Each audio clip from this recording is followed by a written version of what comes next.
జై బీసీ, జై పూలే. ఈరోజు తెలంగాణ బీసీ మహాసభ పాలమూరు జిల్లా శాఖ ఆధ్వర్యంలో పెద్దలు కుమ్మర్ రామచంద్ర గారి సభాధ్యక్షతన తెలంగాణ ప్రభుత్వము ఇటీవల ప్రవేశపెట్టిన 42% రిజర్వేషన్ బీసీలకు చట్టసభలలో అంటే లోకల్ బాడీ ఎన్నికలలో బీసీలకు 42% రిజర్వేషన్ను అఖిలపక్షంతో ఆమోదింపజేసుకొని పార్లమెంటుకు సెంట్రల్ గవర్నమెంట్కు పంపిన విషయం మనకందరికీ తెలిసిన విషయం. అక్కడ రాష్ట్రపతి అంటే పార్లమెంట్లో బిల్లు ద్వారా రాష్ట్రపతి ఆమోదం పొంది ఆ బిల్లు మనకు తిరిగి రావాల్సిన ఒక ప్రక్రియ ఇంకా పెండింగ్లో ఉంది. అయితే ఇప్పుడు ఇటీవల హైకోర్టు కూడా రాష్ట్రం ఉన్నత స్థానంలో ఉన్న హైకోర్టు కూడా సూచనలు ఇచ్చింది. 5 ఏళ్ళు దాటింది కాబట్టి స్థానిక సంస్థల ఎన్నికల యాక్ట్ ప్రకారం ఎన్నికలు 5 ఏళ్ళు పూర్తయిన వెంబడి చేయాలని ఒక సూచనలు ఇచ్చినందుకు, డైరెక్షన్స్ ఇచ్చినందుకు తెలంగాణ ప్రభుత్వం కూడా వాళ్ళు ఇచ్చిన మాటను నిలబెట్టుకోవడానికి 42%ను ఇంప్లిమెంట్ చేయడానికి, అమల్లోకి తేవడానికి ఇక్కడ ఒక బిల్లును జీవరూపకంగా తీసుకురావాలి అని ఒక ప్రపోజల్ స్టార్ట్ చేసి చర్చలు స్టార్ట్ చేసింది. దీన్ని కూడా బీసీ సంఘాలన్నీ కూడా హర్షం ప్రకటిస్తున్నాం. మనం కూడా ఈ చర్యను మనం కూడా స్వాగతిస్తాం, హర్షం ప్రకటిస్తాం. అయితే ఇక్కడ సాధ్యాసాధ్యాలను మనం ఇక్కడ చర్చించుకొని అయితే ఏమి, అమలుకి వస్తే ఎట్లా, రాకుంటే ఎట్లా అనేది ఈరోజు చర్చ రౌండ్ టేబుల్ ఏర్పాటు చేసినాం. అయితే ఇక్కడ ఆర్డినెన్స్ ద్వారా తెలంగాణ ప్రభుత్వం 42% బీసీలకు స్థానిక సంస్థల ఎలక్షన్లలో రిజర్వేషన్ను తీసుకురావాలని ఒక ఆర్డినెన్స్ తీసుకురావడానికి ప్రయత్నం చేస్తున్నాం. అది కూడా స్వాగతిస్తున్నాం.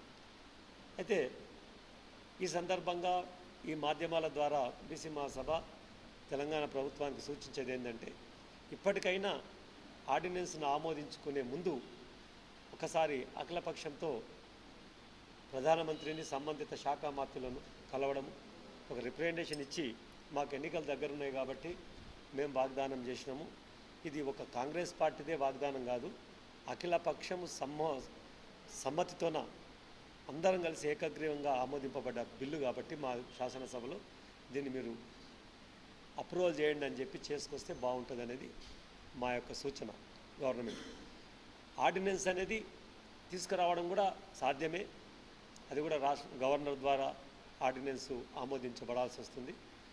అయితే అక్కడక్కడ కొన్ని అనుమానాలు కూడా వస్తున్నాయి.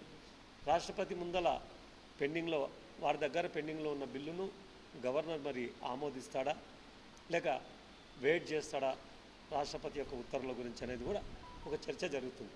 ఏది ఏమైనప్పటికీ తెలంగాణ లోపల దాదాపు స్వతంత్రం వచ్చినప్పటి నుంచి ఇంతవరకు కూడా 52% పైనున్న, ఇప్పుడు ఇంకా 56-58% చేరిన బీసీల కళ ఇంతవరకు నెరవేరదు. అప్పుడెప్పుడో తెలుగుదేశం హయాంలో స్వర్గీయ నందమూరి తారక రామారావు గారు 33% అప్పుడు స్థానిక సంస్థలలో రిజర్వేషన్ తీసుకొచ్చింది. అధికార వికేంద్రీకరణ తీసుకొచ్చి మండలాల వరకు రాజకీయాన్ని తీసుకొచ్చింది. ప్రతి ఒక్క సామాన్యుడికి రాజకీయం అర్థం చేయడానికి వచ్చింది. ఆ 33% అట్లే ఉండగా మహిళా బిల్లును కూడా అప్పుడు తెచ్చిండ్రు. సరే, అవన్నీ కూడా హర్షించదగ్గ విషయాలు. అయితే మేమెంతో మాకంతానే, మా వాటా అంతా అనే ఒక నినాదంతో ఎదురు చూస్తున్న బీసీ జనాలు, బీసీ నాయకులు, బీసీ ప్రజలు అంటే ఒక రాజ్యాధికారం అనేదే కాదు, రాజ్యాధికారం ద్వారా అభివృద్ధి కావాల్సిన చట్టాలు ఏర్పరచుకోవచ్చు, వాయిస్ పెరుగుతుంది అనేది ఒక ఆలోచన. అయితే ఇప్పుడు ఈ 42%ని మళ్ళీ ఒక ఆశగా మిగిల్చకుండా మీరు తప్పనిసరి దీన్ని ఆర్డినెన్స్ ద్వారా తీసుకొచ్చి 42% తప్పనిసరి అమలు చేయాలని తెలంగాణ ప్రభుత్వానికి విజ్ఞప్తి చేస్తున్నాం. అఖిలపక్షానికి ఈరోజు నాయకులు ఇక్కడ ఉన్నారు, అందుబాటులో ఉన్నారు కాబట్టి అఖిలపక్షంలో ఉన్న నాయకులకు బీసీ మహాసభ ద్వారా విజ్ఞాపన ఏంటంటే, ఏ కారణాల చేతనైనా సాంకేతిక లోపం వల్ల కానీ, లీగల్గా కానీ, ఈ అమలు లోపల కానీ, ఆర్డినెన్స్ లోపల కానీ జాప్యం జరిగితే తప్పనిసరి మన మీద, రాజకీయ పార్టీలో ఉన్న రాజకీయ నాయకుల మీద, బీసీ నాయకుల మీద, అందరి మీద ఒక గురుతరమైన బాధ్యత ఉంది. ఆ బాధ్యత ఏంటంటే, మన పార్టీలకు మనం తప్పనిసరి 42% టికెట్లు ఇచ్చేటప్పుడే, అవకాశాలు ఇచ్చేటప్పుడే చిత్తశుద్ధిని ప్రదర్శించి టికెట్లు ఇవ్వాల్సిందిగా రాజకీయ పార్టీల మీద ఒత్తిడి తేవాల్సి వస్తుంది. దీనికి రాజకీయ పార్టీలో ఉన్న బీసీ నాయకులకు కొంత వెనుక ముందలయ్యే ఆస్కారం ఉంటుంది. వాళ్ళ నిబంధనల ప్రకారం లేకుంటే వాళ్ళ బైలాస్ ప్రకారం ఉంటుండొచ్చు. కానీ కుల సంఘాలకున్న మనకు స్వేచ్ఛ ఉంది, బీసీ సంఘాలకు స్వేచ్ఛ ఉంది.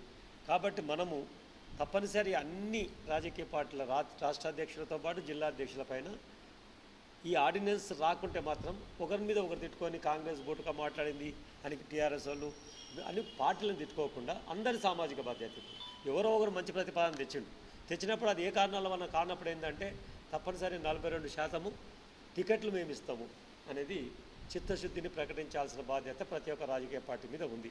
ఇది గుర్తెరగాలని తెలంగాణ బీసీ మహాసభ తరఫున డిమాండ్ చేస్తున్నాం.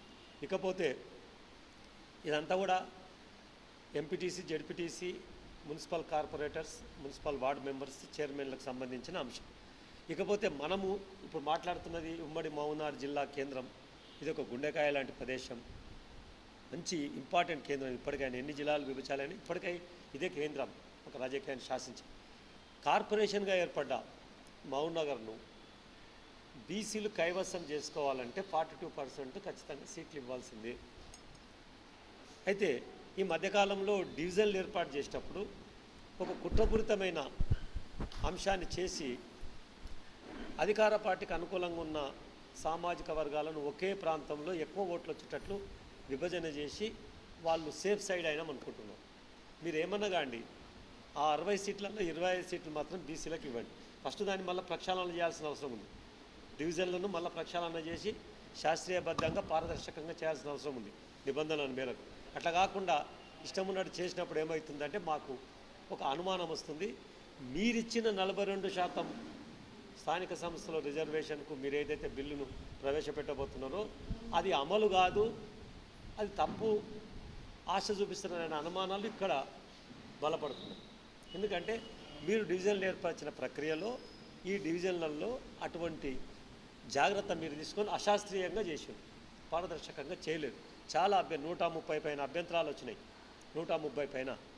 మళ్ళీ వాటన్నిటిని అభ్యంతరాలు ఇవి అని ఒక లెటర్ బయటికి విడుదల చేయలేదు. అభ్యంతరాలు ఈ రకంగా పరిష్కరించారు. కాబట్టి ఏదైనా మొత్తము తెలంగాణ బడ్జెట్ లోపల 60% రెవెన్యూ బడ్జెట్ను పంచిపెట్టేది, సంపాదించి పెట్టేది బీసీ జనాలే. దాదాపు 18 రకాల ట్యాక్స్ల ద్వారా మనము డబ్బును కట్టి ప్రభుత్వానికి రెవెన్యూ బడ్జెట్ని ఏర్పాటు చేస్తున్నాం. ఆ బడ్జెట్ లోపల 62% లోపల మా బడ్జెట్ మాకు ఇవ్వడానికే మీరు సరిగా మంచి మనసుతో మీరు ఇస్తలేరు, చాలాని బడ్జెట్ పెడుతున్నారు విద్యా, ఉపాధి, వాణిజ్య రంగాలల్లో, ఉద్యోగ రంగాలని. మేమెంతో మాకంత అనే వాట కోసం మేము డిమాండ్ చేస్తున్నాం. ఈ డిమాండ్ చేయాలన్నప్పుడు గ్రామ స్థాయి నుంచి శాసనసభ వరకు తప్పనిసరి మాకు వాయిస్ ఉండాలంటే చట్టసభలో మాకు సరిపోయే రిజర్వేషన్ ఉండాలనేది సబ్జెక్టు. కాబట్టి తప్పనిసరి రాష్ట్ర ప్రభుత్వము మీరు ఏదైతే ప్రవేశపెట్టిండో ఈ 42% దాన్ని నిబద్ధతతోన, అంకిత భావంతోన మొత్తం అంశాలను క్షుణ్ణంగా పరిశీలించి ఆర్డినెన్స్ తీసుకొచ్చి అది విడుదల చేసిన తర్వాతనే, జీవో విడుదల చేసిన తర్వాతనే, ఆర్డినెన్స్ విడుదల చేసిన తర్వాతనే ఎన్నికల ప్రక్రియ ప్రారంభించాలని తెలంగాణ బీసీ మహాసభ ప్రధానంగా డిమాండ్ చేస్తూ, ఏమాత్రం ఆలస్యమైనా మీ చిత్తశుద్ధి అన్ని రాజకీయ పార్టీలకు నైతిక బాధ్యత ఉంది. మీరు 42% ఖచ్చితంగా టికెట్లు ఇచ్చి, జనరల్గా ఉన్న సీట్లలో కూడా ఈ టికెట్లను ఇచ్చి 42% కాంపెన్సేషన్ చేయాల్సిన బాధ్యత ఆయా రాజకీయ పార్టీల పైన ఉందని తెలంగాణ బీసీ మహాసభ ద్వారా మేము మీ మాధ్యమాల ద్వారా ప్రభుత్వాన్ని డిమాండ్ చేస్తున్నాం, విజ్ఞప్తి చేస్తున్నాం.